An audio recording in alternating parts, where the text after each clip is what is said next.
So in terms of what has actually been announced today, what does that mean for your department? Okay, so what's announced today is that Part 11 of the Sexual Offences and Obscene Publications Act has gone live. That means that there are pardons that will automatically take effect for historic convictions around certain offences between homosexual men, and that's automatic, so there's nothing that needs to happen in that respect, that just takes effect. But there is also coming into effect today a disregards process, and that means that if you have a historic conviction or caution, there is a process now in place whereby you can apply to the Department of Home Affairs to have those historic convictions removed from your criminal record. So there's an application process involved, and it means that any applications will be referred to the Isle of Man Constabulary, which is where the records, the historic records, are held. Those records will need to be gathered and considered, and then the application for a disregard will be considered by the department.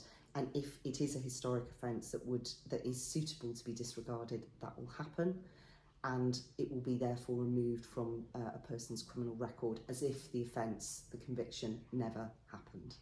Do you know how many men this will affect? It's a really difficult question, actually. Unfortunately, it's difficult to know, and I think it is because of the historic nature of these convictions and cautions.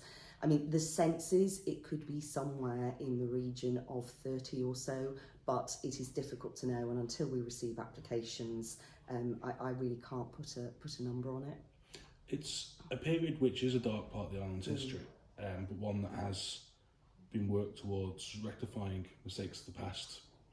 For some people, it has been too late for this to have happened, at least within their lifetimes, quite tragically. Are you disappointed it's taken the police so long to accept that things may have been done differently and to have apologised to people, essentially? Well, I think, Sam, you might recall that when the Sexual Offences Act was going through the branches, there was a really, really important apology on behalf of government, because actually it was Tynwald's issue that we had these laws in place in the first place. So that apology, I think, recognised that those laws were wrong and unjust, and there was a great deal of suffering and hurt as a result of that. I think one thing that I am really pleased about is that the Chief Constable has been engaging with representative groups. So that's both the Isle of Man Constabulary Scrutiny Inclusion Group and also Isle of Pride representatives. And I think that process is ongoing. It's an opportunity, I know, for the Chief Constable to hear firsthand about people's concerns, their experiences and their ongoing hurt. And I am really keen to hear the outcome of that in due course from both the Chief Constable and those representative groups.